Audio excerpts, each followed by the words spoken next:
Buddhaya. Good evening. Welcome to the Buddha Dharma TV. I am Karen Tan.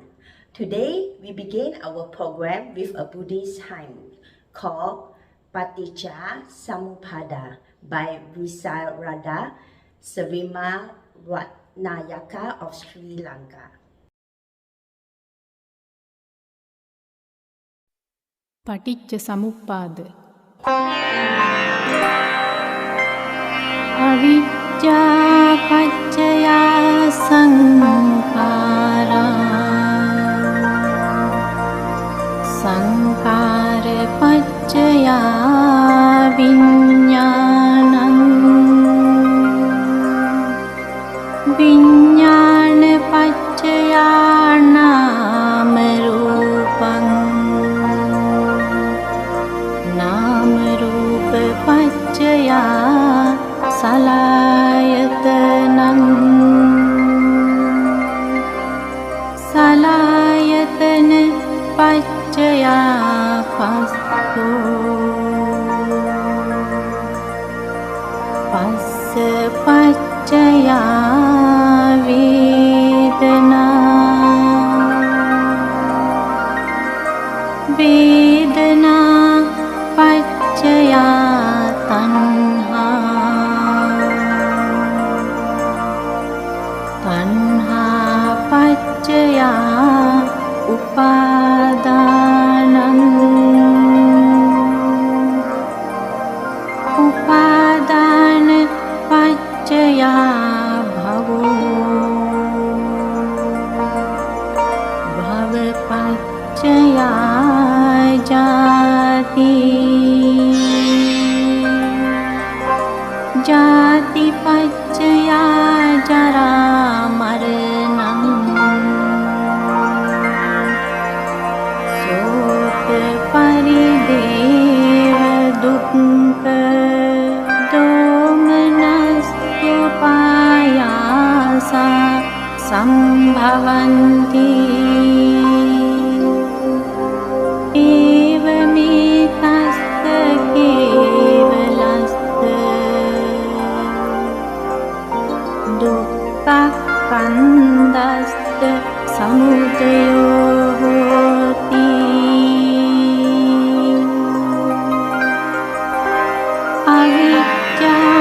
avijjāyatdeva asesa viraga nirodha, sankhara nirodho, sankhara nirodha, viññāṇa nirodho, viññāṇa nirodha, nāma rūpa nirodho, nāma rūpa nirodha, salayatana nirodho, salayatana nirodha, passa nirodho, passa nirodha,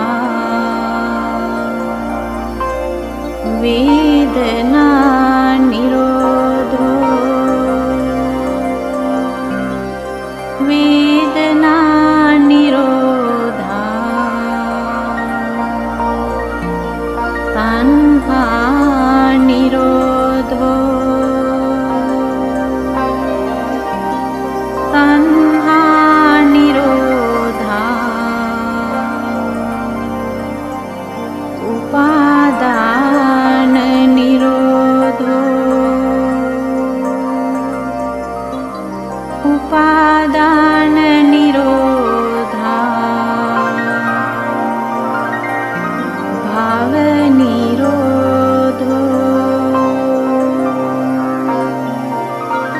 bhava nirodha,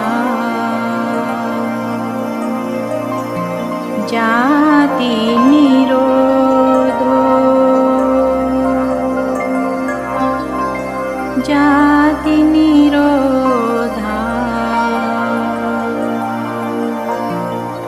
जरामरणं शोकपरिदेव दुःखदोमनस्सुपायासा निरुच्यन्ते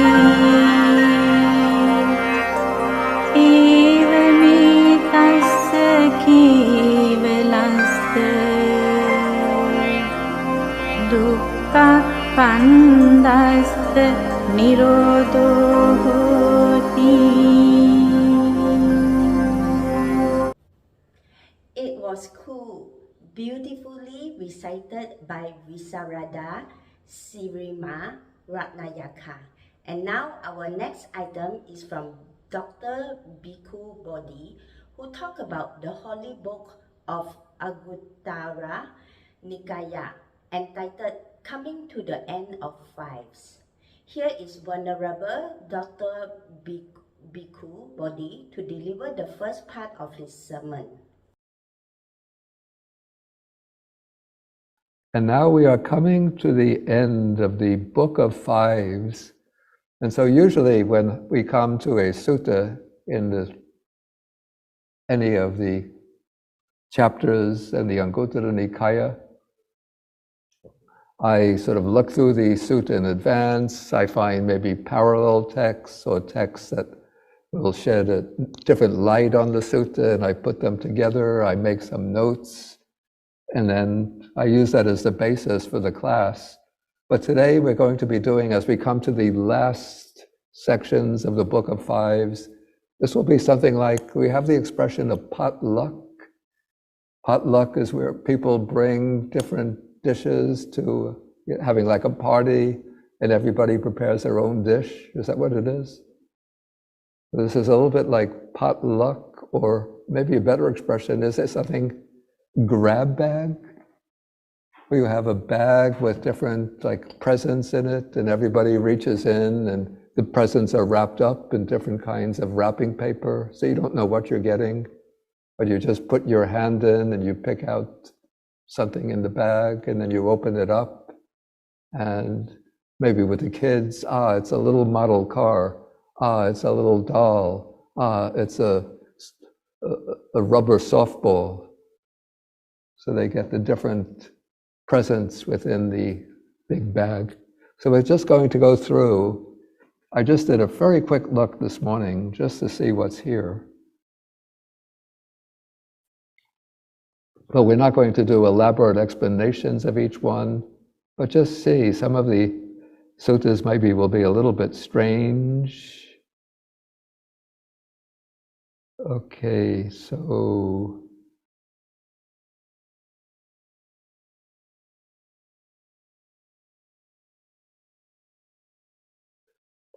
now, you see this is the fifth 50, so it's the last major section in the Book of Fives. And so now sutta number 201, this is quite a very important sutta actually.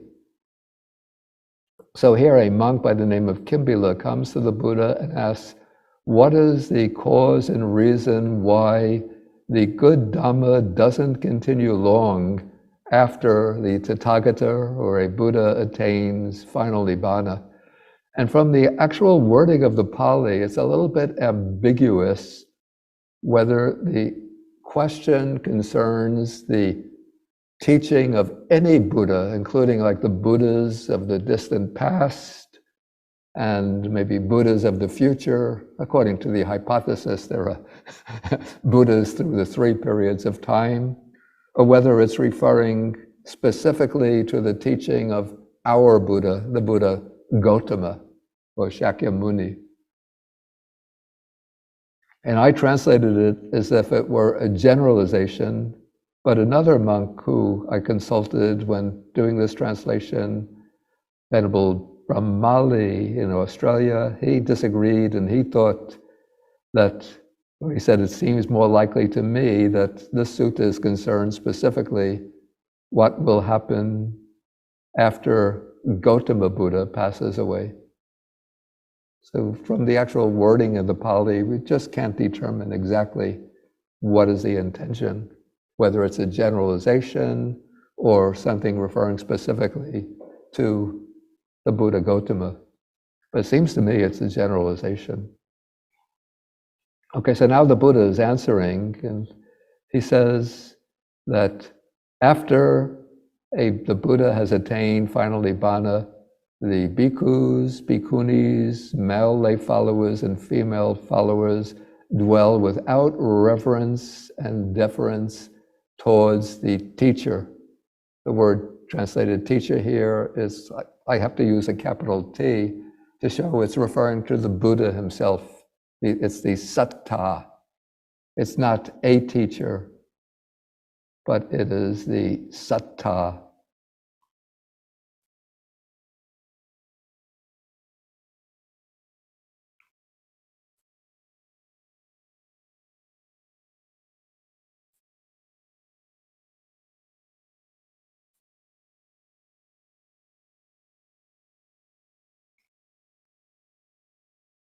So the satta is the one who establishes the teaching in the world, not just somebody who continues to teach. Okay, so they dwell without reverence and deference towards the teacher, the Buddha, without reverence and deference towards the Dhamma, without reverence and deference towards the Sangha, without reverence and deference towards the training.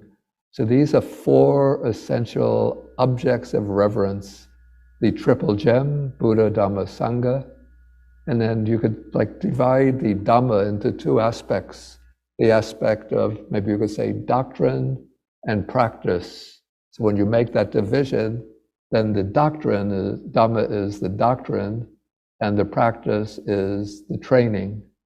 And then the fifth one is very important and interesting. We often tend to overlook this.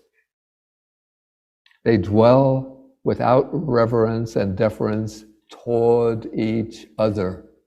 In other words, the Buddha is extremely, deeply concerned in order to ensure that his teaching will last long, that there will be harmony within the community that he's established. And that community has four divisions. So we could say that this is the division within the Sangha.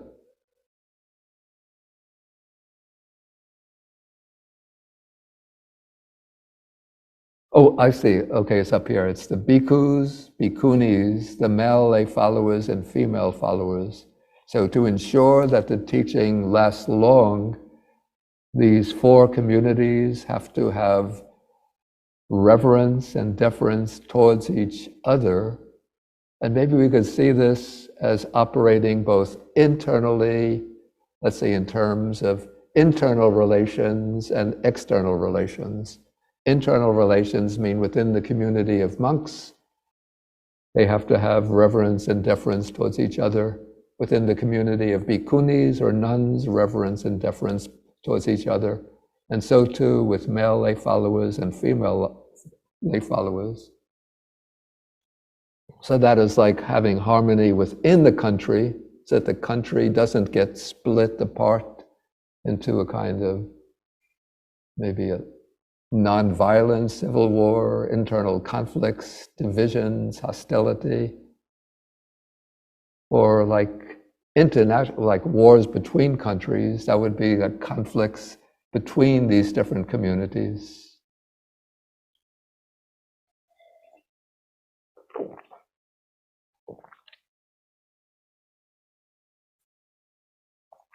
Okay, so we have to have this internal harmony within each community and sort of an external harmony between the four communities, the four subdivisions of the greater Buddhist community. So when that harmony breaks up because of lack of reverence and deference, then the teaching will gradually wither away and vanish.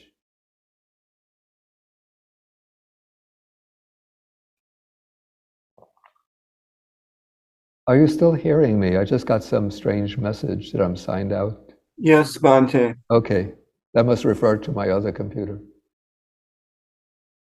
Okay, so the opposite of this, why does the good Dhamma continue long after the Buddha has attained parinibbana? And of course, the answer follows just logically from the above.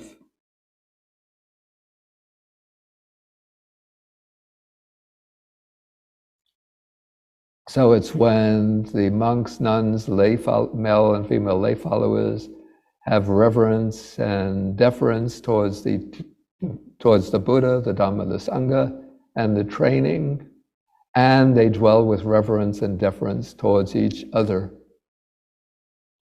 But I have to say, within this reverence and deference, we're in a democratic social order now, but in the Buddhist community, traditionally, there's reverence and deference of the lay people towards the monastics, because the monastics give up the household life and live a life of renunciation and devote themselves fully, at least in theory, fully to the study, practice, and teaching of the Dhamma. But still there should be, let's say, respect amongst members of all four communities towards each other. We'll take a few suttas, then we could take some questions, but if you have your questions on your own, if you have some paper next to you, you could write them or you could type them, and then we'll get to them later. Okay, this is just a short one. I use this as the basis for a talk during the Labor Day retreat. So 5 benefits in listening to the Dhamma. And we have to remember, in the Buddha's time, there were no printed books, no Dhamma books, not to speak of printed books. There were not even palm leaf manuscripts, written manuscripts that recorded the Buddha's teaching. But to learn the Dhamma, you have to go to listen to talks on the Dhamma or to get personal teaching from a teacher. So 5 benefits in listening to the Dhamma. You get to hear what you haven't heard before. You can clear up.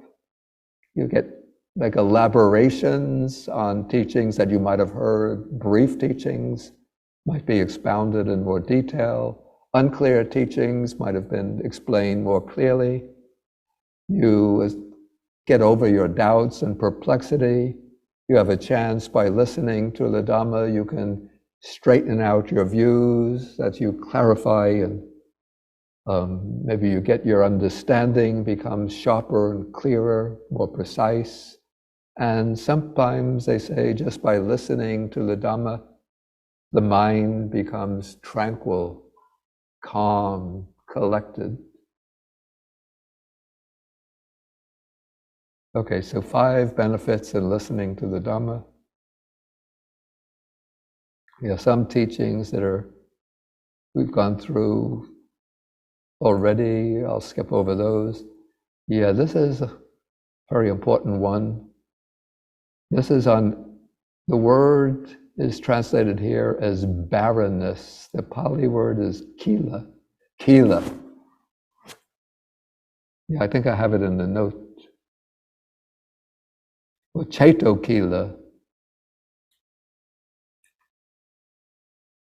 And so it's here rendered mental barrenness. Venerable Nyanamoli, in his translation of the Majjhima Nikaya, had translated it as wilderness of the heart, but in a way that's not quite satisfactory, because wilderness suggests like a forest in which there are many trees growing, there are many bushes, plants, moss, ferns, a lot of wildlife.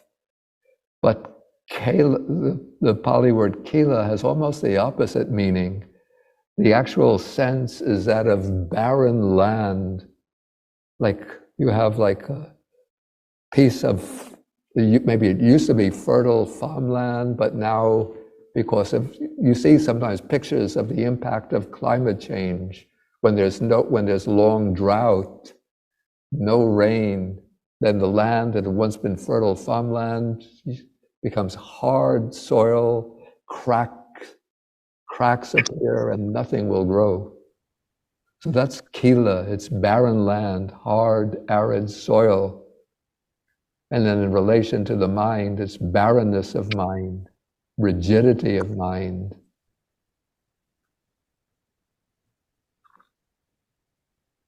Okay, so what are these 5 kinds of mental barrenness?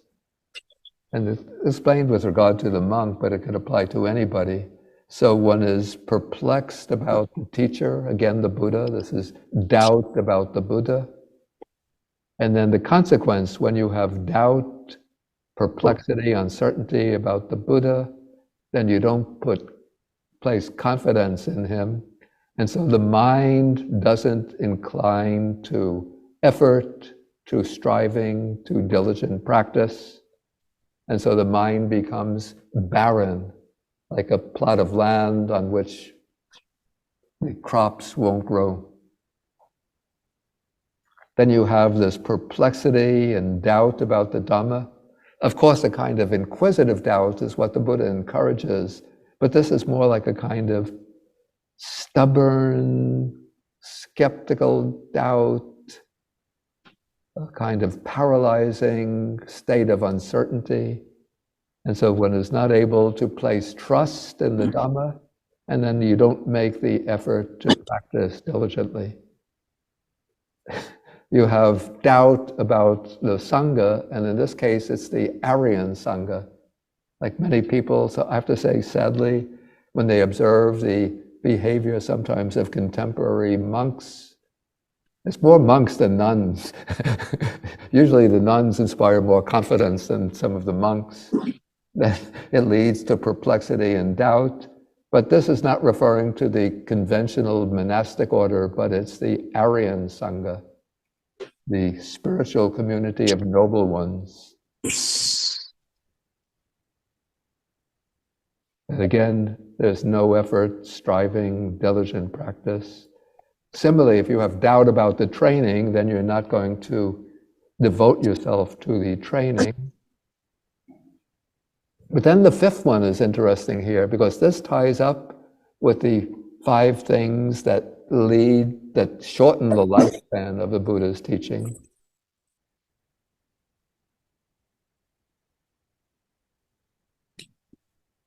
Yeah, I'm getting some. You have to ask people to keep muted. So remember, the 5th thing that leads to the decline of the Dhamma is that the community, members of the community, dwell without reverence and deference towards each other. And so we have a sort of counterpart to that here. And here the Buddha is just narrowly focusing on the monks. Maybe it's because conflicts tend to erupt between the monks more often than between the other communities. But I think it happens in all the communities that here we have a monk is irritated by his fellow monks, displeased with them, and resentful towards them, ill-disposed towards them. And when that happens, then he doesn't incline to effort and striving. And so that becomes a kind of mental barrenness.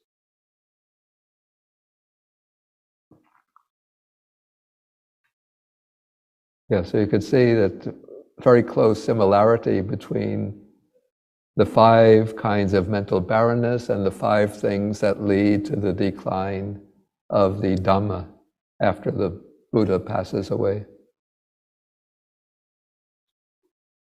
And then corresponding to the 5 kinds of mental barrenness, there's another group called the 5 kinds of bondages of the mind. Yeah, so these are called Chaitaso Vini Bandha.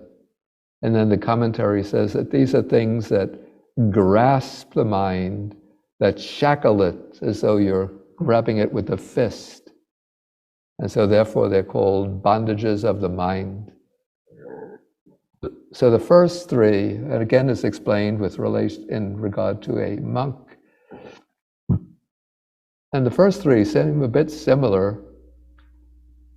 So the monk is sort of overcome by lust for sensual pleasures, desire, passion, craving for them. And when that happens, then the mind doesn't incline to effort and striving. Then there's lust for the body. I guess that means attachment to one's own body. Then lust for form. I don't really know so much what is really the distinction between form, because form could have two meanings, rupa. One meaning is visible forms. And so in a way you would think that that is comprised under lust for sensual pleasures. And then the other meaning of form is material form, that is one's own body. You would think that would be included under lust for the body. Maybe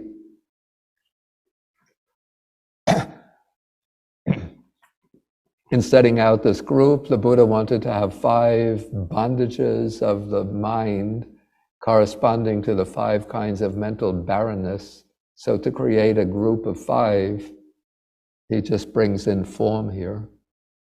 Okay, then the 4th one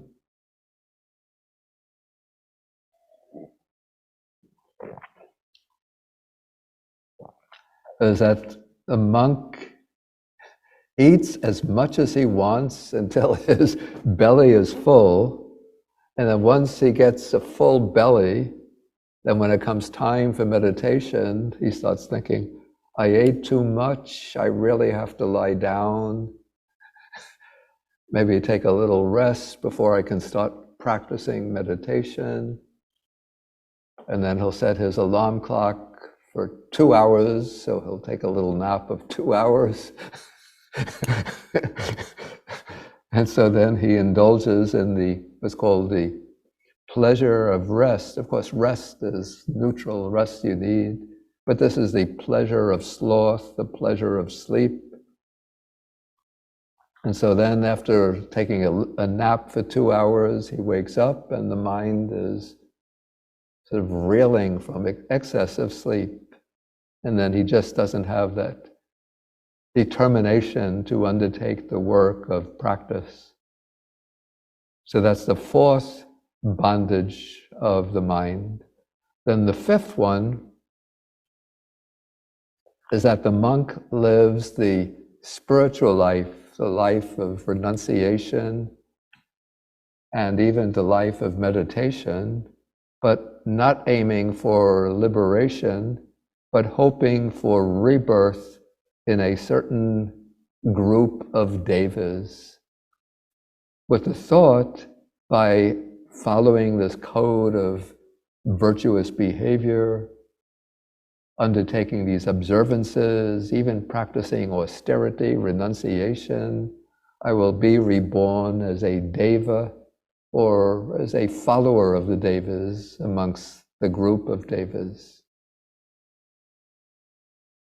So actually, it seems in this case, he actually is undertaking effort, perseverance, and striving, but the striving is not directed towards gaining insight, wisdom, and liberation, but maybe doing meritorious practices in order to get reborn in the Deva world. So those are the 5 bondages of the mind. Okay, any questions at this point about any of these things we've covered?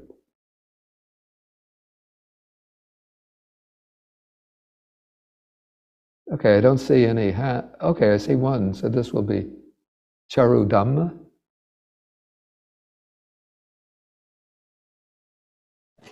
Yeah, yes, Bhante. What is the meaning of deference, the Pali for deference in the first discourse?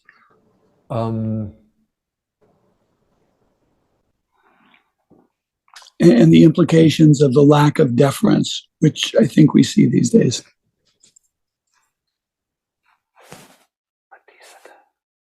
Yeah, I shouldn't know it offhand.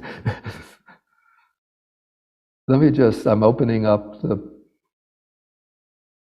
okay, good. Okay, so what was the number of that sutta? 2,201?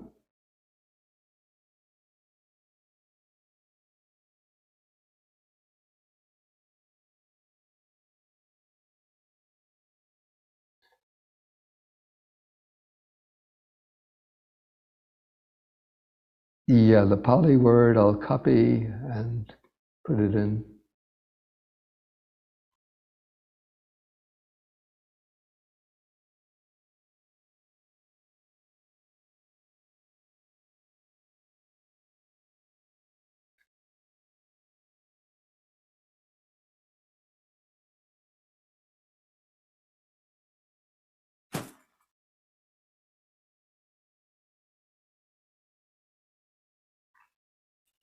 Okay, do you see it now? It's sapatisa, and it seems to me that it's composed from a prefix sa, means with, and patisa. I wonder if it's glosed any place. Let's just see.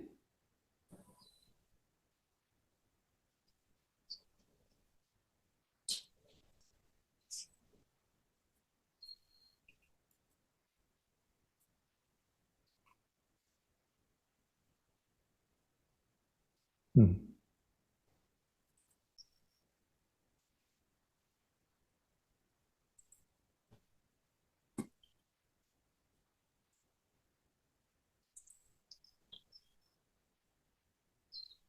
Okay, I think I see the sense now. So it's a certain, maybe we would call it respect for seniority based on the commentary. So this is a commentary, I think this was the Vinaya commentary, that glosses Sagarava as Garubhava. So Garubhava is treating as weighty, in the sense of showing respect. So Garava, you can see it's with, and then the word Garava is actually related to the word Guru, and Guru is the Pali counterpart of the Sanskrit Guru. And the original meaning of guru is when you take somebody as a guru, as a teacher, but now they have political gurus and cultural gurus. But the original meaning of guru in the spiritual context is heavy.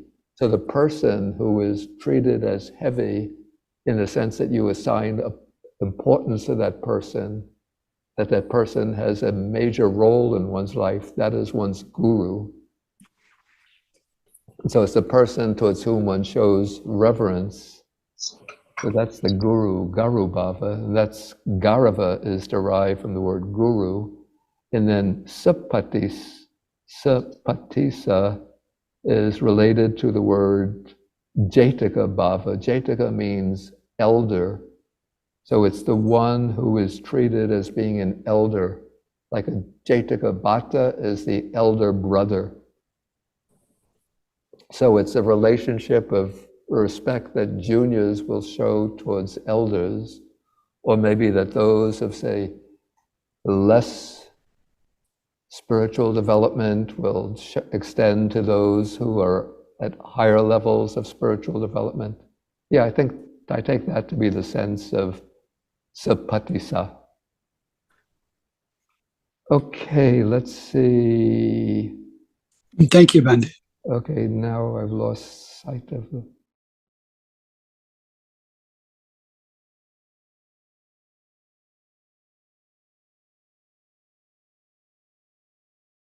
Oh, here it is, okay.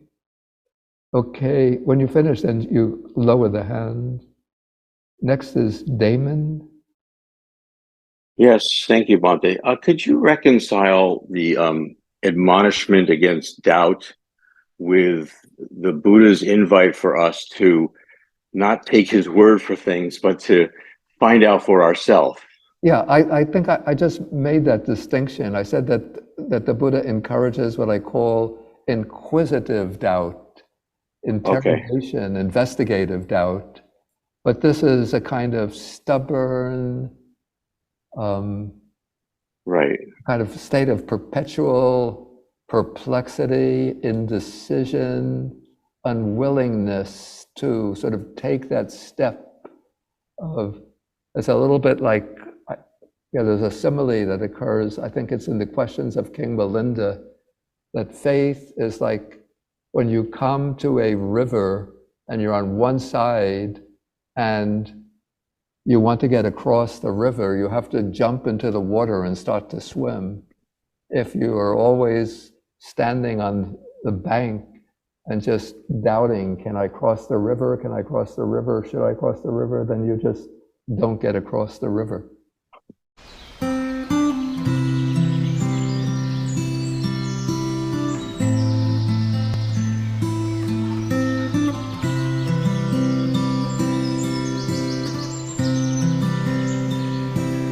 Breathing in, breathing out, breathing in, breathing out. I am blooming as a flower. I am fresh as a dew. I am solid as a mountain. I am firm as the earth. I am free.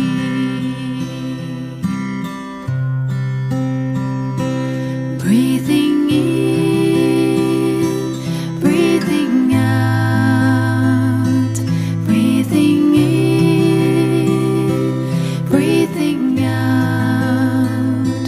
I am water reflecting what is real, what is true, and I feel there is space deep inside of me. I am free, I am free, I am free.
We all want to be good.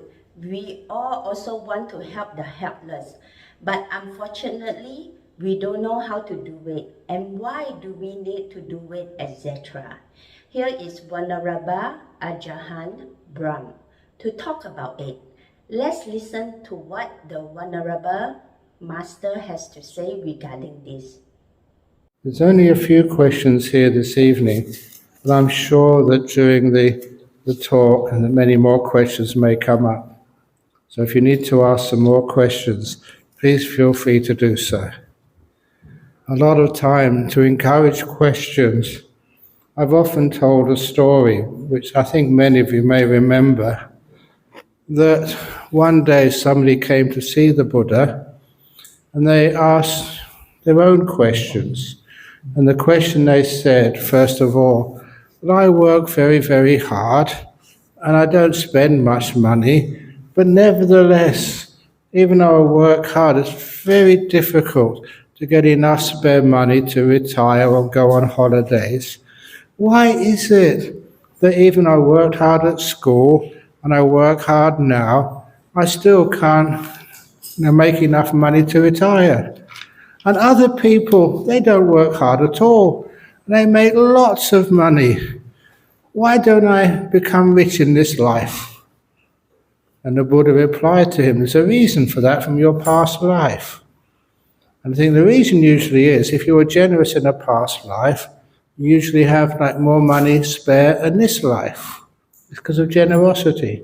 He was so pleased with that answer, he asked another question.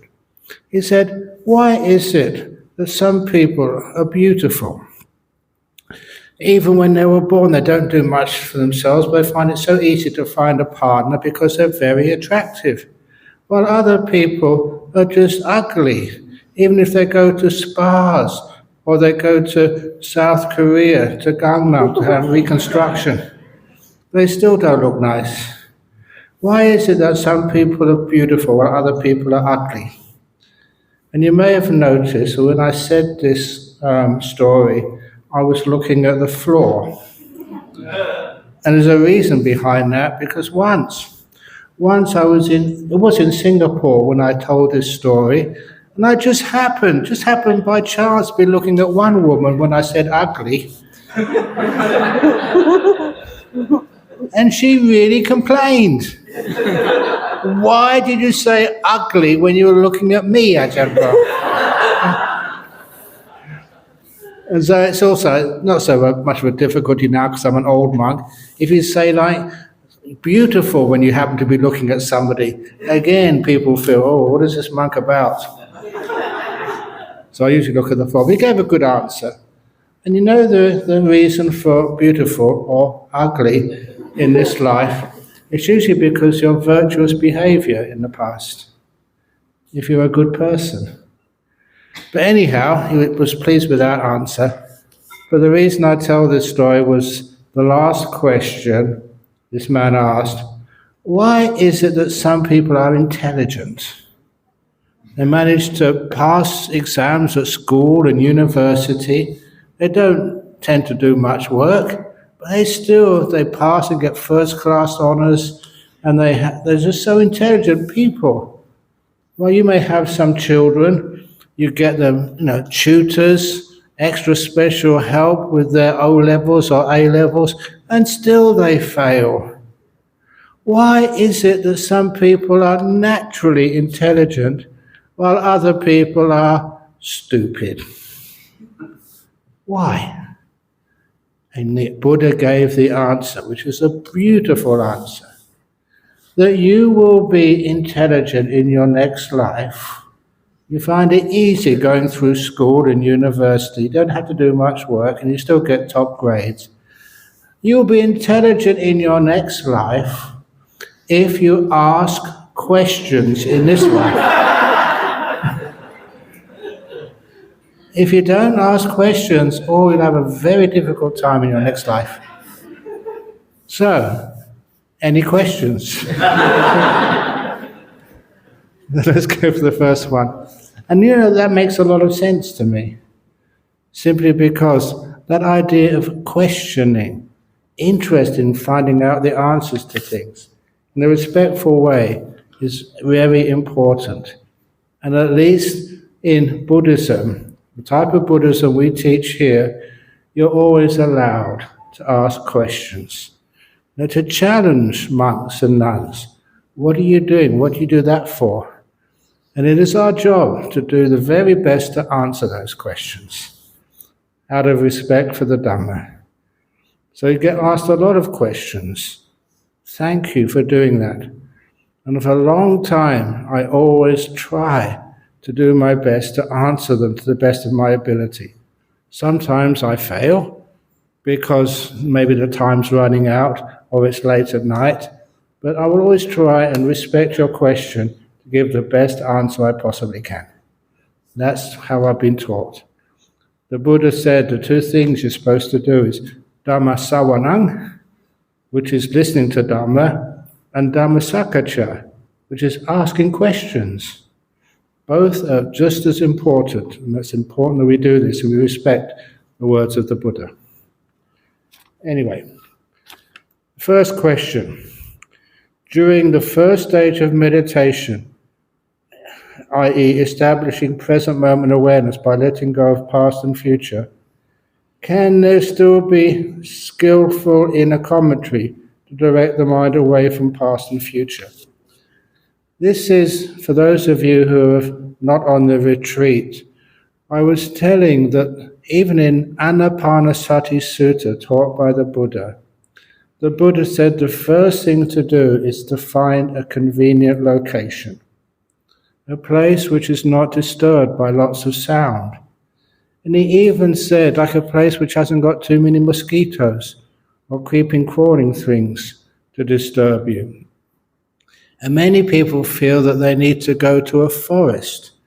The word is like aranya, and you may have heard that word, like forest monks, aranyawasi, monks who live in the forest.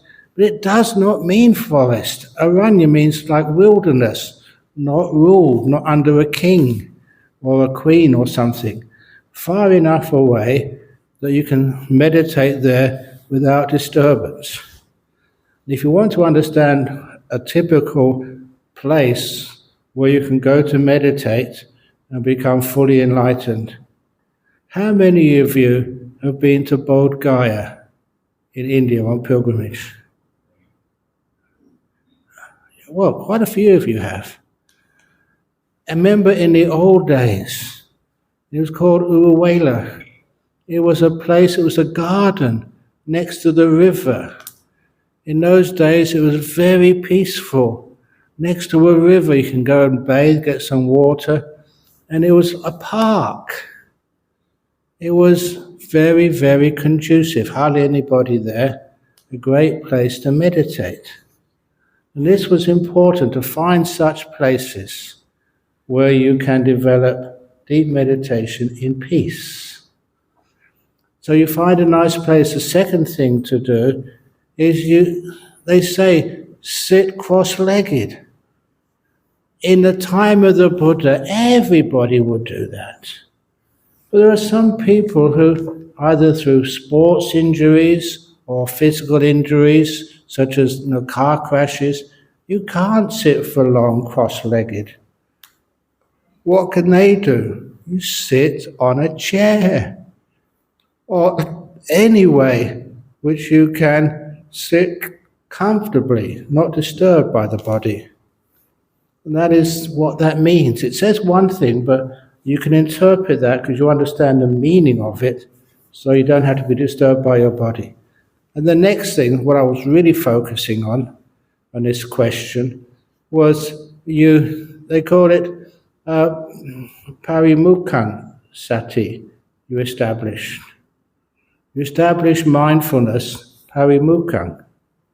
And many people translate that in English as you establish mindfulness in front of you. What the heck does that mean? In front of you, number one, you're not supposed to exist, anatta, non-self. But anyway, if you do think you exist, where are you? You're not behind your nose. Is that where you live? Behind your nose? It can't be in front of here. Where else do you live? You ask maybe sort of a Westerner where they live. They mostly live up here. So you're supposed to watch the breath, at the front of your head. Or if you're believe in the heart, is that where you live? Mostly in the heart, and establish mindfulness in front of your chest? When you examine it, it doesn't mean that at all. The word parimukkhang, it does mean in front, but not of you. You establish mindfulness. The word in English is a priority. You put it first, put it top of the list. That's the first thing you do when you start meditating. People miss that. Sometimes you establish mindfulness on the breath. When you just cross your legs, you sit down, okay, let's watch the breath. No. That's a big mistake people make. So much so that they think they can't do meditation. Because they look at the breath too soon. You're not ready to watch the breath yet. You have to establish mindfulness. Be comfortable. Calm down. So many people tell me they can't watch the breath. As soon as they start watching the breath, maybe one breath or half a breath, and then they're off thinking about business or who's winning the soccer tonight or whatever else you follow. And it means that you've rushed too fast. Establish mindfulness first. But then we ask, what is mindfulness? And to me, the best definition of mindfulness is being in this moment, letting go of the past and the future. If you are obsessed with the past, what happened earlier today or even 5 minutes ago, you're not really aware of what's happening now.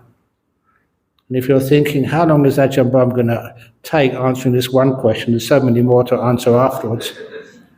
You're not in this present moment, you're in the future. So being in this moment right now is how you can be aware. But that's still not enough. The other thing which I ask people to do is to be silent. I remember this, I've never been able to get a better simile than this, and this is from the great Taoist master, Lao Tzu. He would go on a walk with one disciple every evening, but there was a rule they had to keep. When they were walking with the great Taoist master like Lao Tzu, they were not allowed to speak. They had to keep silent. And one evening, he took this new disciple on a walk with him. They went up to the mountains. When they got to a ridge in the mountains about sunset, there was this gorgeous sunset. There were oranges, purples, yellows, an incandescent sky. And this young man, on his first walk with the master, forgot the instructions. And he blurted out, "Look at that beautiful sunset, that's gorgeous." Now, if Lao Tzu had said, "You've broken your rules," then Lao Tzu would also break his rules. He never said anything. He just turned around and walked back to the temple. You all know that story, don't you, about the 4 monks who had the vow of noble silence? The first monk sneezed. The second monk said, "Bless you." The third monk said, "You've broken your vow of silence." And the fourth monk said, "So have you." And the first monk who sneezed and said, "I'm glad I'm the only one here who can keep silence." You have to keep quiet. So anyhow, when the Lao Tzu got back to the monastery, then he said, "Look, you broke your rule there. So I can't allow you ever to go on a walk with me again." It was really a tough punishment. And then his friends wanted to intercede and help this young man out. They asked Lao Tzu, "Look, what's wrong? He only said what a beautiful sunset. What's wrong with that?" And that's when Lao Tzu explained, "When my student said, 'What a beautiful sunset,' he was not watching the sunset anymore. He was just watching the words." When I first heard that explanation, I thought, wow, what a beautiful explanation that is.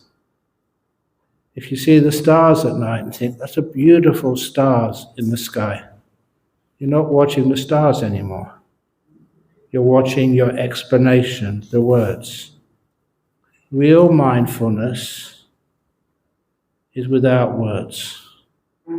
You see, you feel, you know, and you're watching the thing, not your explanation of it. Silent, present moment awareness. That's my definition of mindfulness.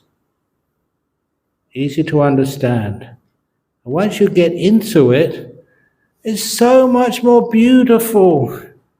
You're seeing things without giving it names, without judging it. It's far more delightful and far more close to truth as well. So that's the mindfulness. So when you start the meditation, see how much mindfulness you can generate first of all. And then what happens?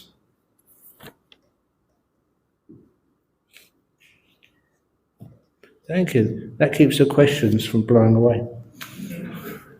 Then what happens is your things like the breathing, they come up automatically. You don't go looking for the breath. The breath is always there. Are you breathing right now? Why aren't you aware of it? Because I'm talking, listening to me instead. But if I shut up and you were peaceful and nothing else was happening, the breath would be so clear to you. Years ago, I was invited to go into one of these sensory deprivation chambers. You know, these little boxes. In there is water at a body temperature. The water is salty, so you just float in there. You don't touch the bottom. You're just like suspended in this warm water. And they close the top up so you can't see. There's no light. It's soundproof. There's no sound. Because you're floating in water, your body temperature, you can't feel. All your senses are shut down. Problem is that when you go into those little boxes, you can hear your breathing so loud. You can't shut that off yet, which is one of the reasons why many of those sensory deprivation chambers these days, there's some sort of video playing. No, silent. You know, if you like to play golf, or just how to improve your swing. If there's any other problem you have, you need something to basically to entertain you. If not, you just be aware of your breathing. Because that's what happens when all the other senses disappear. That's the only one left. Which is one of the reasons why, if you do practice mindfulness, and the commentary starts to stop, then you find you can watch your breathing easily. It's the only thing left moving.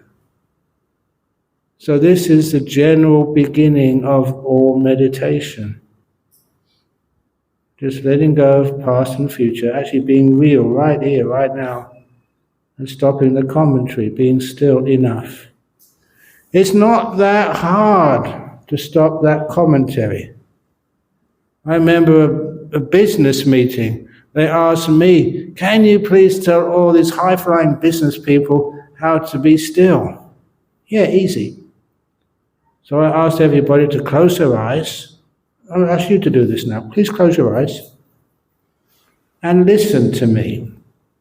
Because as I'm speaking, you'll be able to notice something strange in the way I speak.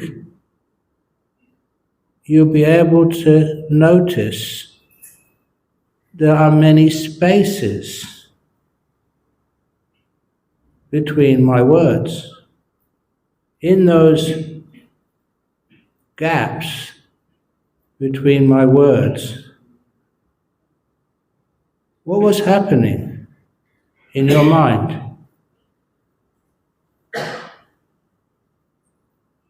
When I wasn't speaking, could you notice silence, the space between my words? You didn't have to create silence. It's always there. It's easy to see once you realize what you're looking at. You can open your eyes now if you wish. That's what the silent present moment awareness is like. You're here and not giving anything names. Imagine what would happen. Then you don't have to judge anything. You don't have to assess anything, weigh anything. You do become very peaceful. And it becomes easy to watch your breathing. It just goes in and out by itself. So that's actually the beginning of the meditation. Please excuse me for not answering the question directly. I took the opportunity just to teach, especially those people here, about how to begin this meditation. The second part of this question, what should we use as an anchor to the present moment? Breath, bodily sensations. You don't need to anchor anything if you're in the present moment. All you have is what's happening now. Don't think you have to anchor anything. You're here. What's happening? There is another type of meditation. I'll teach this again. You probably heard me teach it before. I call it the Emperor's Three Questions type of meditation.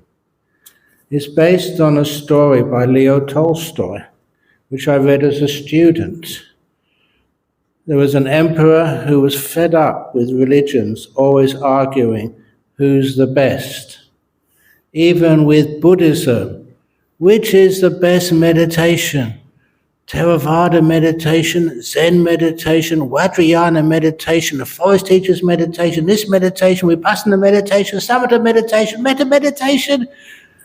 Oh my goodness, you must be so confused as lay people. You have one meditation teacher comes up today, and they said, I'll do it this way. And then next week somebody else comes up here and said, no, don't do it that way, do it my way. Then they said, no, it must be so difficult for you. It's not the way of meditation which is important. It's your attitude to meditation, which is why these Leo Tolstoy's story of the Emperor's Three Questions, it gets to the heart of what meditation is. And the Emperor's Three Questions, I'm sure you've heard it before. When is the most important time? 2. Who is the most important person? 3. What's the most important thing to do? The when, the who, and what to do. So, the first question, when is the most important time? Is it 9:30 when we can all go to bed? No, of course, now is the most important time. That's the easy one. Now is where the future is being made. Now is the only time you have. Second question. I'm going to go to the third question. No, okay, go to the second question. Who is the most important person? No, it's not me. Who is the most important person in the whole world? Is it you? No way. When I read the answer to this, it was a brilliant answer. So much so, I was a student, I was about 18 at the time, and I just put the book down and just went for a walk. It blew my mind, as they said. I thought, wow, I never understood this before. It explains so much. The most important person in the whole world is the person right in front of you now, whoever that happens to be. Sir, you're the most important person in the world to me right now. Now you are. You're right in front of me. And honestly, I tried to practice this all my life as a monk. When somebody comes to see me, they may be a little kid. To me, I remember, they're right in front of me, they ask me a question. They must be considered to be the most important person in the world. Then you can actually relate to them. You can hear their question. It's important you do that. How many of you go talking to someone, some big shot somewhere, and you realize they're not listening to you. They're just trying to get rid of you. That's a very nasty feeling. So please, if they're talking to you, please make sure that they know in this moment they are the most important person in the world to you. And the last question, what's the most important thing to do? And that is, sometimes you talk with doctors, and with doctors, that I say that your job is not to cure people.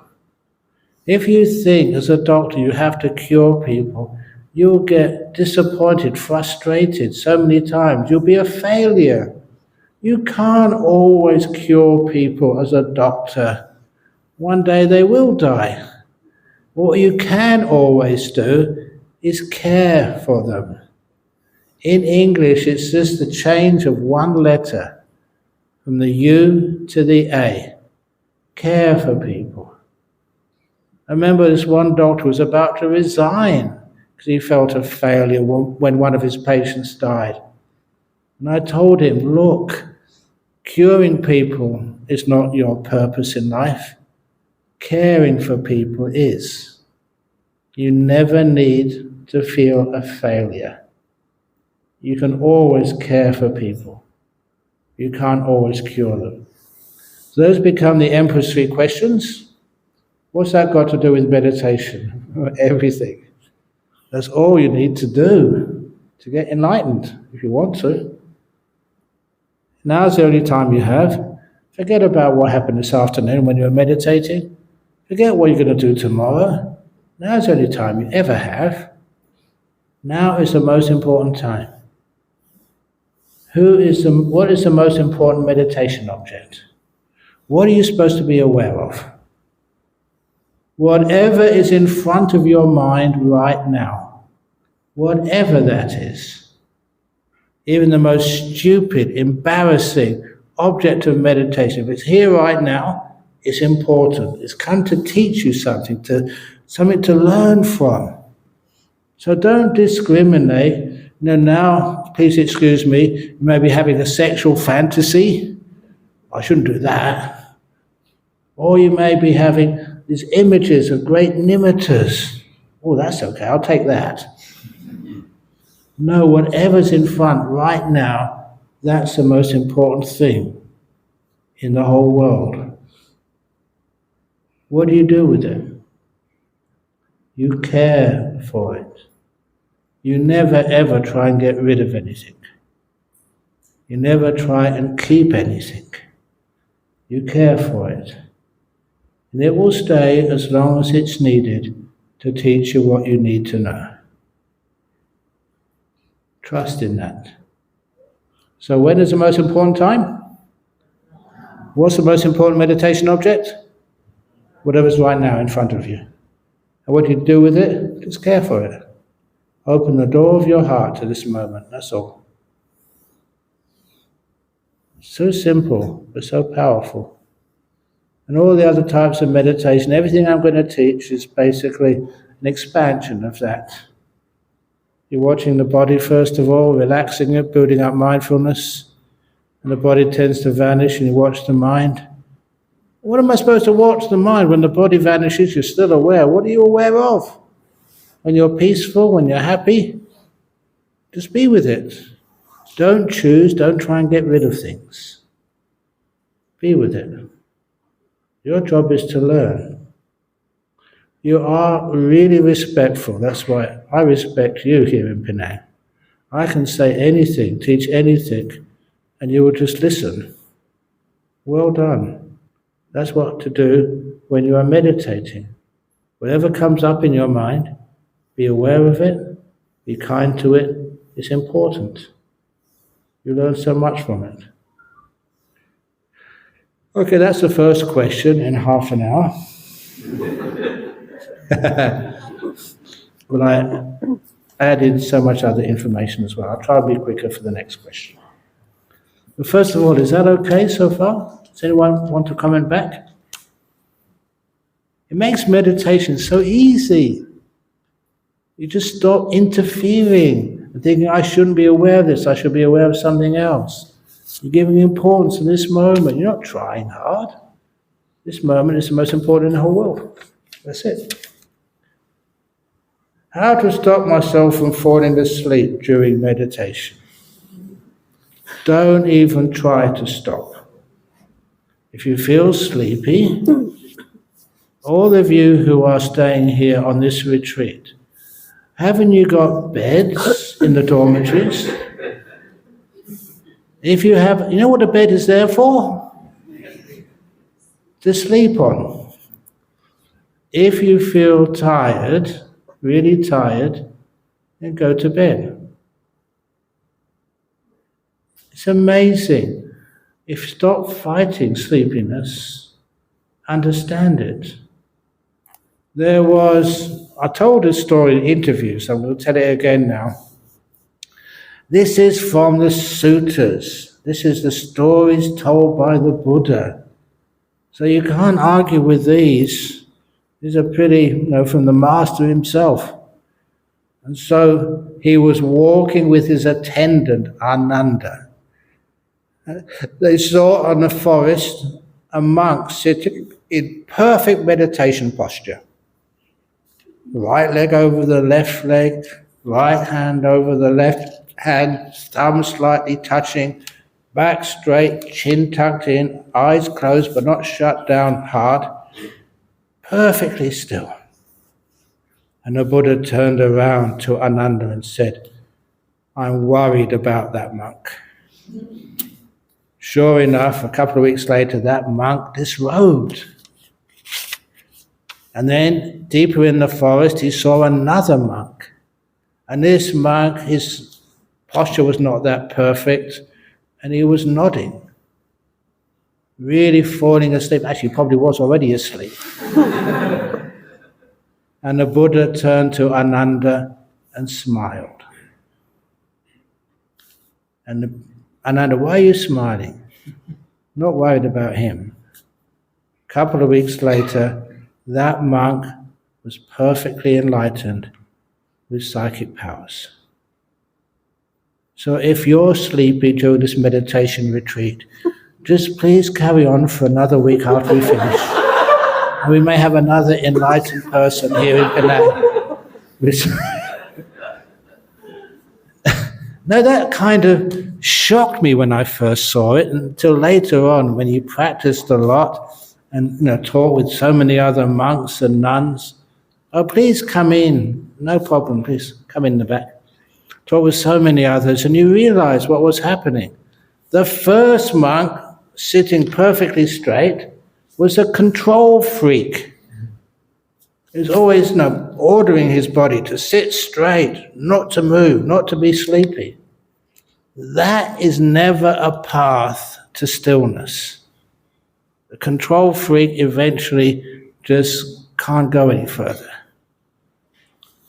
Look, that is an important teaching. You can sit here all night. If you're a control freak, you get nowhere. You just get really stuffed up in your head. But you find a person who just, it's time to sleep, and they sleep well. They don't control anything. They learn how to be kind to their body and mind. Isn't Buddhism supposed to be kind? And sometimes I wonder, are you Buddhists? Because sometimes you don't treat your body kind at all. I know one person already asked me, they said because of some sickness, they needed to drink some milk in the evening or something, a little something. It's breaking my 8 precepts. Am I allowed to do that? Yes! I'd rather you be healthy and be kind to yourself than you be some strict person. You keep your 8 precepts without breaking them at all, where you get so sick and die and be miserable. That's not how meditation works. Kindness, peace, understanding your body, being a friend to your body, being a friend to your mind. And then you find, yes, you get sleepy, but then the sleepiness eventually vanishes. If you fight sleepiness, you get more tired. You're kind to it, and it vanishes. After a while, this is was it 7, 8, 9-day retreat? 7 days. Just get yourself into it. Please, all those people on this retreat, please don't get enlightened the first couple of days. Otherwise, what will you do for the rest of the days? You get bored. So take it easy. And then you'll find the meditation starts to take off. You get into these blissful states of mind. You thought, wow, it actually works. Anyway, so don't stop yourself from falling asleep during meditation. Let yourself fall asleep. Let your energy restore itself.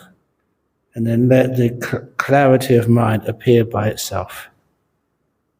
So many years I thought I shouldn't have a wandering mind. I shouldn't fall asleep.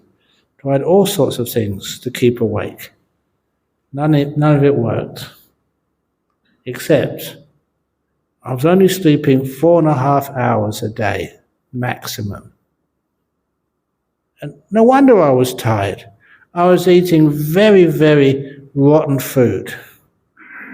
Sticky rice and frog. I was a vegetarian before I became a monk. I didn't have enough nutriments in me. I was born in London, and I was meditating in the jungles of Thailand, so much more hot. I wasn't used to that climate. And sometimes I didn't want to be disrespectful, but I wondered if the Buddha had been born in London. I don't think he would have survived that well in the hot climate of India. So it was just cause and effect, that's all. So when I stopped fighting sloth and torpor, then it vanished. And for many of you, this is pertinent to some of the things I've said during the interviews. I let myself be sleepy. My head started almost hitting the floor. And I decided I'm not going to fight this. I'm just going to be with it. And then my body straightened up all by itself. I didn't do a thing. I didn't decide to straighten my body did it.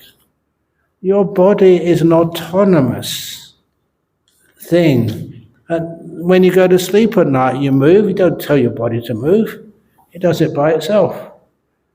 And so when the energy came back, my body was able to sit straight with no effort at all. The wandering mind, thinking about this and thinking about that. I was told when I first became a meditator, if your mind wanders, bring it back again. It wanders again, bring it back once more. For about 8 years, I did that.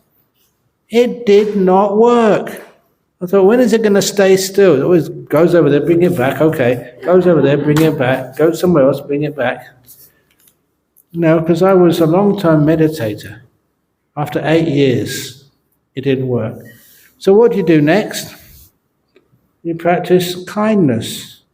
My body wants to wander off you go. Have a nice time.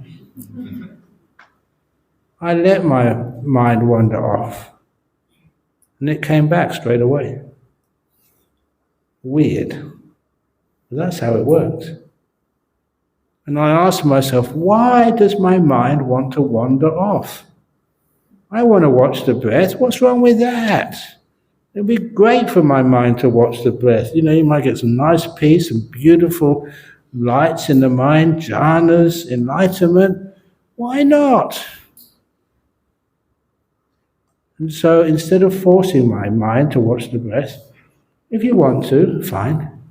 If you don't want to, fine. It's like my mind was really surprised. I was being kind to it. I was respecting my mind instead of trying to dominate my mind and tell it what to do. In your home, have you got a partner, a husband or a wife who keeps telling you what to do? I heard a few giggles. They always say in Asian culture, the husband has to be in front, the wife has to be behind. And they say it's like an elephant. When you marry, it's like, before when you're single, you've got two legs, you can go whichever way you want. Your partner has two legs, they can go wherever they want. But when you're married, you're like an elephant, one body with four legs. And I always say this, especially in Sri Lanka, the man has to be the front legs of the elephant. It's the culture. And I've got no right to blame that culture. And the woman has to be the back legs. But don't worry, guys, because in Sri Lanka, I think in Penang too, the elephant always walks backwards.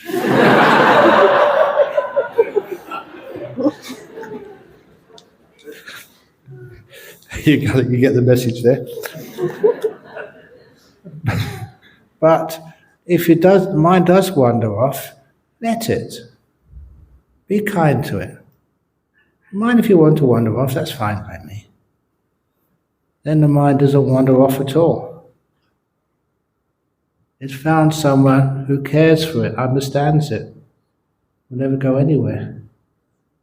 If you have a beautiful relationship with your partner, you understand them. Then you have this happy relationship. You can let them go to, say, a football match, and then she goes shopping, whatever they do, and then you don't argue with them. So that's what my husband's like. He likes to go shopping. My wife likes to see the football match. I know couples like that. They're weird, but that's what they like. But anyway, when you understand one another and really love them, you give them that type of freedom, and they will never actually leave you. And that's like my mind and my meditation.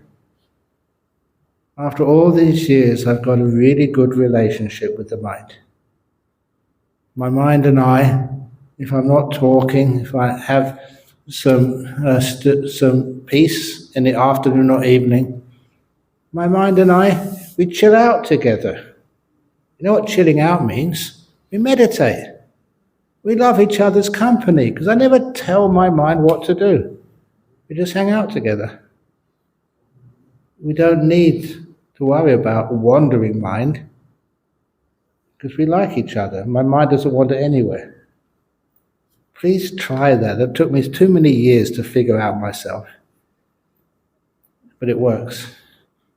I don't want you to waste too much time. Okay, that's basically answering the second question too. I feel distracted by the inhalation, exhalation of breath. I could feel the movement of my chest from inhaling and exhaling. Don't worry about that. Just make sure your mindfulness is in the present moment, you're silent, and you just notice the breath, and it stays with you, it doesn't go anywhere. And after a while, it becomes so peaceful. And basically, nothing can distract you. Third question. That was actually a quick answer. It's only 15 minutes.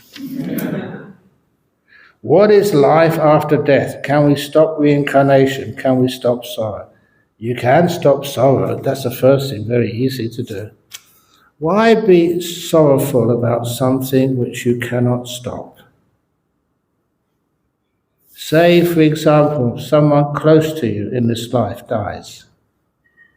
Say it's your family member. Say it's your father. My father died when I was 16, at home, woken up in the middle of the night by my mother. I can't wake up your dad. So I went into his bedroom and shook him. He was cold. He had died. Did I feel sorrowful? I love my dad.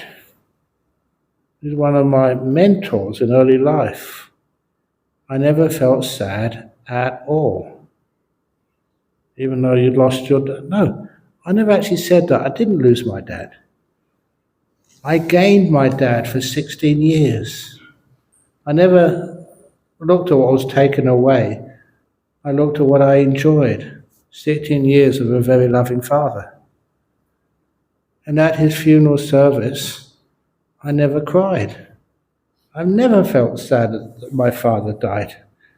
The feeling I had, and I shared this with many people over many years, was the same feeling I had when I went to a Rolling Stones concert when I was only 11, when I later saw the first concert of the rock band Led Zeppelin. I was at the very first concert. When I went to some concert by this band who weren't famous at all, only 6 of us turned up to listen to it. The lead singer was a person called Rod Stewart. But I knew it was great music. When it finished, I wasn't a monk, I was a layperson, of course. When it finished, I never cried. The concert was over. I went out thinking, wow, how lucky I was to have been there at some of these beautiful performances. And that's exactly the emotion I felt when my father died. Not sadness, but a sense of, wow, how lucky I had been to be with a father like that. Not sadness, but appreciation. That's how to get rid of sorrow. The person who's passed away, would you rather never have known them? With reincarnation, life after death, of course it happens. For you, have you learnt enough to stop reincarnation? Or do you still want more? It's amazing. It's nice to think, no, I don't want to be reincarnated anymore. When it actually happens, yes, you do. You don't know how to be still enough. So when the bus comes to take you to your next life, this is only a metaphor. When the bus comes, the bus can't find you. So it goes off. It's a simple metaphor, but anyway, I better go on to the next question. Stopping rebirth means becoming fully enlightened. Can you do that? Why not? Dear Ajahn, when I started to learn meditation, a friend told me that a Buddhist friend of hers got possessed during meditation. I've seen cases of possession, so I can't ridicule it anymore. Real possession by spirits, especially at this time of the year. People who aren't Buddhists, who don't keep their precepts, get possessed by what I call the bottle ghosts. They live in bottles, and you open the top of the bottle and you drink some of whatever's inside of it, and you get possessed. You speak in very strange way, and you can't even walk in a straight line. And if you drive a car, you're liable to hit the car and even kill yourself. The bottle ghost is called whiskey, rum, gin, alcohol. It lives in bottles, and that's why it's called spirits. And that's real possession. I'm sure you've seen people possessed by the bottle ghost. So that's something which you can see. Being possessed by spirits as a meditator, honestly, I've never seen that. You've seen spirits, real cases of possession, but it's not because a person takes alcohol. So not because not because a person meditates. The basic way of preventing yourself being possessed by spirits is by keeping precepts. If you keep your 5 precepts and are a pure-hearted person, you always speak kind words, you always do generous deeds. If you're a good person, the spirits can't get close to you. And a story which, to explain that, there was one lady over in Thailand who would come to our monastery every moon day, the 4 moon days of the month. When she came to our monastery, she said that one day that she was washing her face in the mirror when what she saw in the mirror wasn't her face, It was a demon's face. This is a true story. A monster's face. And she was basically for a moment terrified. It's like a monster in the mirror. And then she came to the monastery to ask them what's going on. What had happened is that a boy in town had fallen in love with her. She refused him. So he got this, basically the spirit doctor who owned a spirit, basically, and to hire the spirit to kill her. And so they got the monks in to do some chanting in this house. And then one of the other people got possessed temporarily, and so the spirit started talking. And that's where they found out the story. And the spirit said had been trying to kill this girl for about 2 or 3 years. This is the closest he'd ever got by actually being able to see her, and she to see him in a mirror. But she said, I can't get that close to her. And the reason was the head monk at the time, that was Ajahn Jana, the senior disciple of Ajahn Chah, said, you can't get close to her because she's such a good woman, keeping her precepts, never doing any sort of bad or faulty or selfish things. Said, you will never get close to her. But then the spirit said, but if I don't get close to her, if I don't kill her, then I will have to die. And the monk said, it's better you die than you kill somebody else. And the spirit agreed. The monk gave the spirit 5 precepts, and the spirit disappeared and never came back.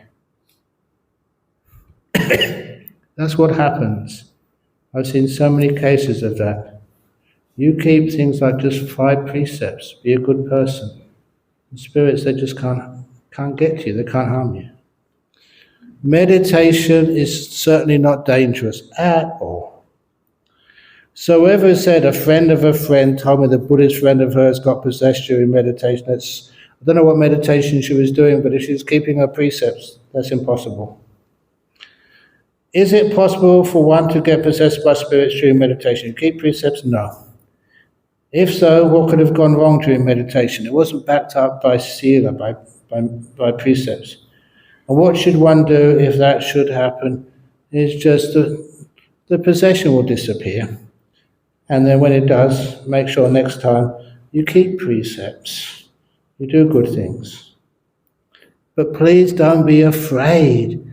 There's so many more dangers from not meditating than any dangers from meditating. Too many people try and turn you off meditating. Because when you really become a good meditator, you become a very good Buddhist. And no one will ever be able to turn you away from being a Buddhist. Even on your deathbed. I tell a lot of people this. I remember telling the old Chief Reverend in Brickfield's temple. Because at that time, there was many people going to the deathbeds of maybe your grandfather or your uncle, because their grandson was like one of the born-again Christians. And so he went to their bedside and tried to convert them to being a Christian. They had good intentions, only it was stupid what they were trying to do. And so they asked my advice and said, it's easy what the advice is. If you know that if that's you on your deathbed, and one of your relations tries to convert you to being a Christian, please convert to be a Christian. And then they will leave. And once they're out of the door, then you can convert back again to being a Buddhist. Otherwise, they will never leave you. You can convert one way, you can convert the other. I remember the Chief Reverend, Dr. K.C. Dhammananda, really liked that answer and spread it around. Anyway, so please put that concern to rest. Just be a good person, keep your precepts, and you don't have to worry. You will not be possessed. Guaranteed, money back guarantee. Okay. Next question. The lower a person's ego, the happier. How to lower a person's ego. Thank you, Ajahn Brahm, for guidance. You know, I've got so much responsibility these days. You know, when I come here and I help teach, you know, it started off as the Mahindarama Pali School, giving talks, teaching retreats over here in Penang. Also up in KL, in the KL, the Buddhist Gem Fellowship, I'm one of their spiritual advisors. And over in Singapore, I'm the spiritual advisor of the Buddhist Fellowship and also the Brahm Center and also Bodhinyana Singapore. And over even in Sri Lanka, they have the Brahm Society. And so I'm obviously the spiritual, I don't know what of that. And over in Perth and other places in Australia and the nuns monastery, which we just bought some new land for them over in Oxford. I'm not their spiritual advisor. I'm not their spiritual director. Actually, I'm the spiritual advisor. But I'm also, they work on a trust. I think there's 6 or 7 people on the trust. And I'm the chairman of the board of trustees, for goodness sake. And also of the Australian Sangha Association. I've got so many things I'm supposed to do. So how do you cope? I remember just after talking all weekend at our city centre in Perth, I went to a monastery on Sunday evening, tired, had a good sleep, and in the morning I was with a visitor and they said, "Oh, you're so lucky to live in a peaceful, beautiful monastery like Bodhinyana Monastery in Serpentine." I looked at them and said, "What are you talking about? This is my workplace. This is my job. I'm the abbot here, the head monk. This is not peaceful." And then I realized I was mistaken. So I made a vow from that day on a Monday morning, if I was in Bodhinyana Monastery, I would not be the head monk. I would not be the abbot. And if somebody came along and said, "I want to speak with Ajahn Brahm," I said, "I don't think he's here today." If something was wrong, if the plumbing was leaking, "Sorry, I'm not the boss today." If a monk was going crazy, "Sorry, I'm not the teacher." If somebody had a meditation question, "I'm sorry, I'm not me today."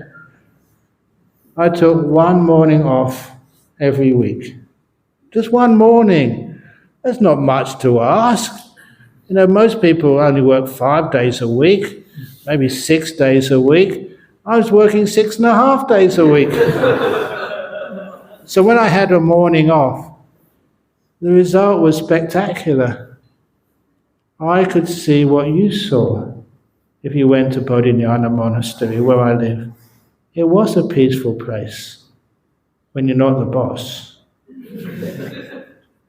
You could appreciate the beauty when you weren't responsible for it. This place here, this nice hall here, it's clean, reasonably easy to get to, it's comfortable. But if you own this place and had to clean it every day, oh my goodness, this is another burden. That's how you lessen your ego. You don't own things. Your body, how healthy is it? If you think it's your body, you'll have to worry about it every day. How about once a week, one day a week, or one morning a week, recognize you don't own your body. You're just kind of renting it for 80 years or 90 years, however. It's not really yours. So you can have one day a week or one morning a week when you don't own it. Then you can enjoy it. Just like when you have a hire car or you own the car. There's a big difference. If you're renting a room in a hotel or you own the house, there's a big difference there in worries and concerns. So imagine you feel, I don't own my body, I just have it for a short while. It's much easier to deal with. It's more peaceful. And for you meditators, imagine you really understand you don't own your mind. It's not your mind. It doesn't belong to you. It's part of nature. If you can see that, you don't worry about it. It's far more peaceful. As the Buddha said in his second sermon, Anatalakkhana Sutta, you can't say, my consciousness may be like this or be like that. You can't do that. Why? Because it doesn't belong to you. It belongs to this great line of cause and effect. It belongs to nature. Your will, your perceptions, even your perceptions. Your perceptions will be different than mine. You watch TV, many of you. You know, you're Penangi. I spend most of my time in Australia. Even our perceptions will be different. I'm a monk. Most of you are lay people. It's not my mind. It's caused by nature. So when we understand that, we understand that at least we can be true one morning a week. I don't own my mind. So you can sit down and meditate. It's not my mind. What am I worried about? So you don't try and control it. Like I don't control my monastery at least one morning a week. Whatever goes wrong there, it's not my monastery. Just like when I go into Mahindarama temple. It's not my monastery. You never find me picking up a broom and sweeping the leaves.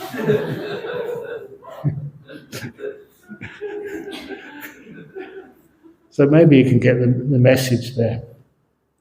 To let go of ego is to let go of... Oh, the other thing I wanted to say about letting go of ego, you know, that I give lots and lots of talks, and some of those talks, you know, are just... they go such a long way. I think the biggest talk is about 4 million individual downloads. If I was a rock star, I would get a Grammy or something, an award. And even there were, I think I mentioned this yesterday, I got an email from this man in Prague, Czechoslovakia, who's translating many of these talks into Ukrainian and Russian and sending them out, and they're really, really popular. Over 200,000 of them. And I thought, wow, what a beautiful thing. You can do something for the suffering in both sides of conflict. So these are very popular talks. For the first time I gave a live talk, which so many people were listening to, was over in Singapore. And there was about 5,000 or 6,000 people coming one evening to listen to me. Just me, no one else. And I thought, Ajahn Brahm, this is really, really, really dangerous. You can get so proud, so egotistic. Or, if it doesn't turn out well and people don't like the talk, then I'll be letting down Buddhism. I thought, this is not right. Maybe I should just turn around and go home. They'd spent so much money organizing this in a big convention center, Suntec City Convention Center Hall over in Singapore. But I solved the problem by realizing I never give a talk. Everything which I teach is because of all the teachers who taught me. So this is Ajahn Chah giving the talk this evening. And that took all the pressure off me. I'm talking because of how I've been trained. It's not Ajahn Brahm. Even this evening, this is not Ajahn Brahm giving the talk. It's all the teachers who have taught me. That's where this comes from. And that was so useful because that got me out of this terrible ego trap.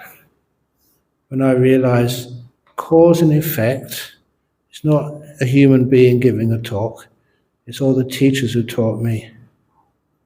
I also let that happen too. Very often when I give a talk, a big talk, I don't know what I'm going to say, but I trust that I've had such a good training, something good will come out. It usually does. And I look back upon it afterwards and say, where on earth did that teaching come from?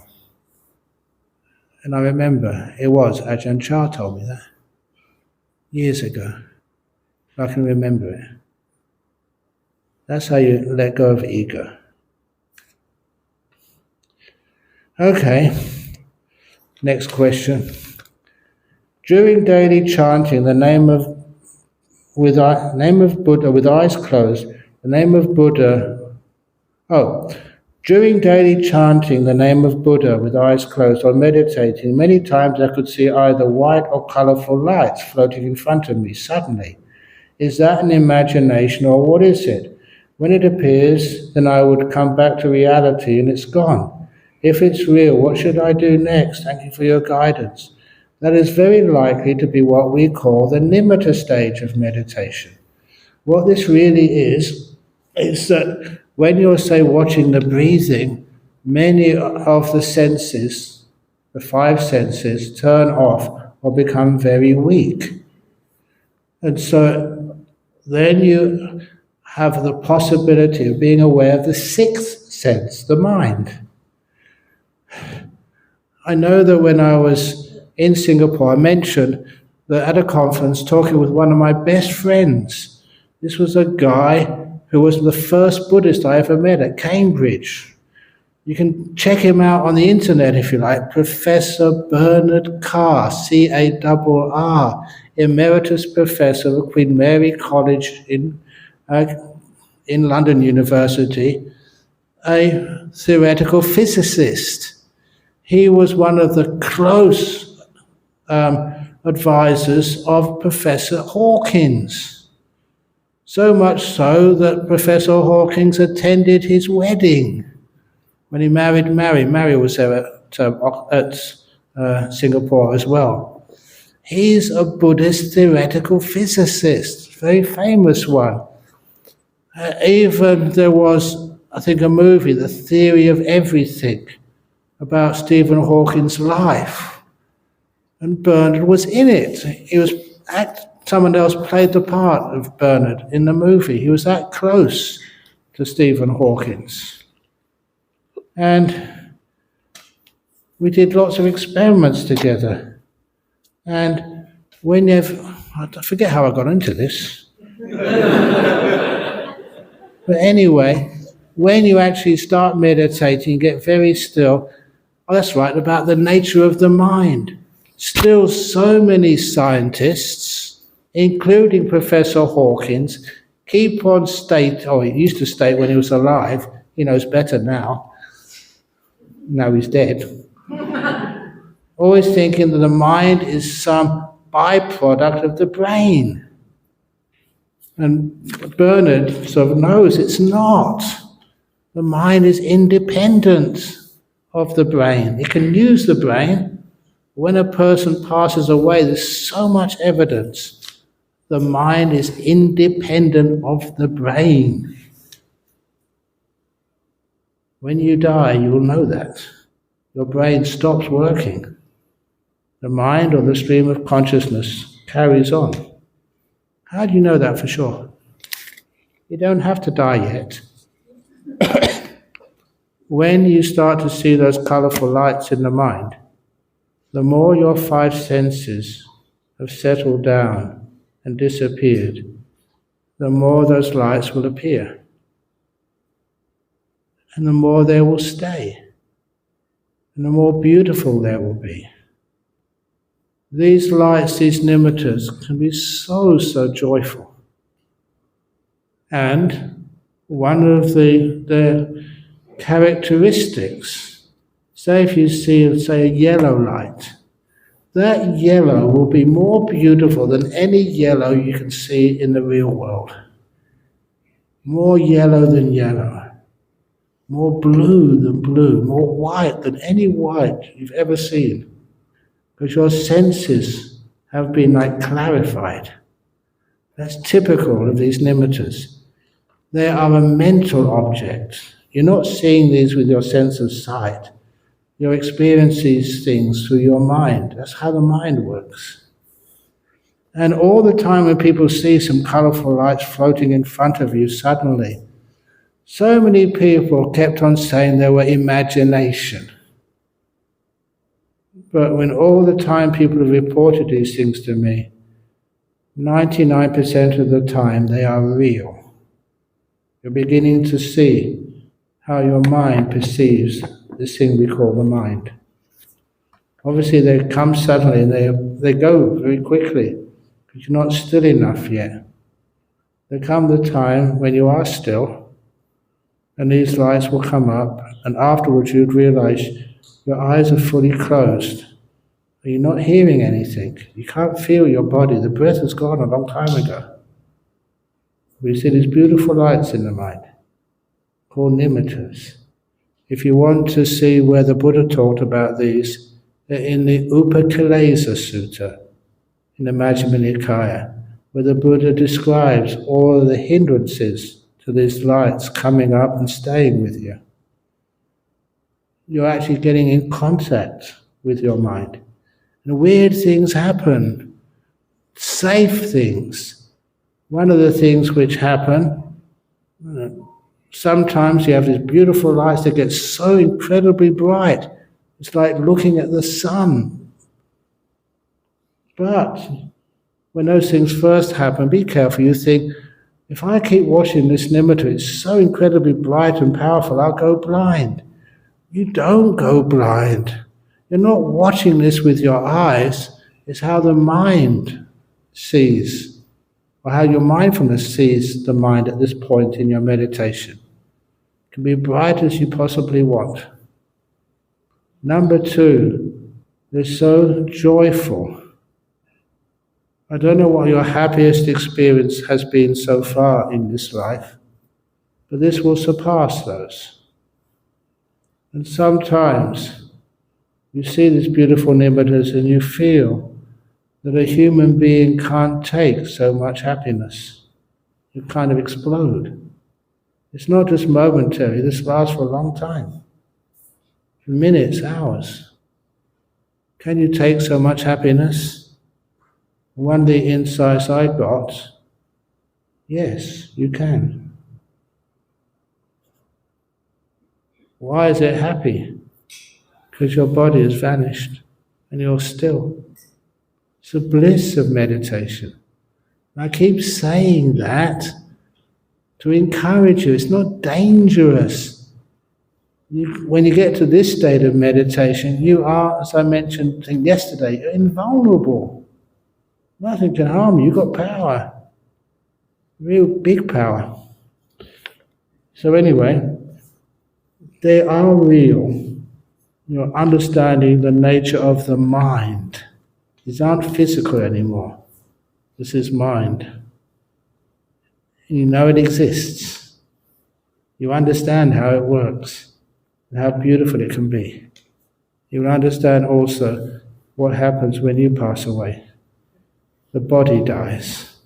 The stream of consciousness, you know exactly what it is, will carry on for another life. Or eventually, when you learn enough, you don't have to get reborn again. Is that okay for you? I didn't scare you? There are 3 questions left. How do we stop worries, issues that come all at once? Teenager, kids, not study well, work pressure, financial challenge, family matters. That's easy. These problems which come all at once, you think this is the end of the world for you. But you're just elaborating so much. Trust your kids, your teenagers. Yeah, they get into mischief. Was I a good child when I was growing up? I'll tell you one of the very naughty things I did when I was about 6 years of age. I don't know why my mother did worry about me. It was my mother's birthday. So I decided to go and get her a present. I think I was maybe 6, maybe 7 years of age. In London at that time, they had like a food craze of mashed potatoes and jellied eels. So I decided to get my mother a present. I had a nice box and wrapping paper, and I went to the shop to buy an eel, a live one. And I put it in a box. And I wrapped up the box the same day, because I knew the eel couldn't survive long in a box. And I wrapped up the box with this beautiful happy birthday paper, lots of flowers on it. And I tied it up in a ribbon as best a 6-year-old boy could do. I had this nice little card on it. To Mummy, with love from your son, Peter. That was my name. Happy birthday. I must have been a great actor, because my mum never suspected anything. My poor mother. And on her birthday, I presented it to her. Surprise gift. For those of you who have children, imagine what you would feel like. Ah, it's so sweet. My little 6-year-old was thinking about me. And it wasn't perfectly wrapped up, but I did it myself, and that meant so much to my mother. And I gave it to her. Happy birthday, Mummy. Ah, she was almost crying. And she opened it slowly.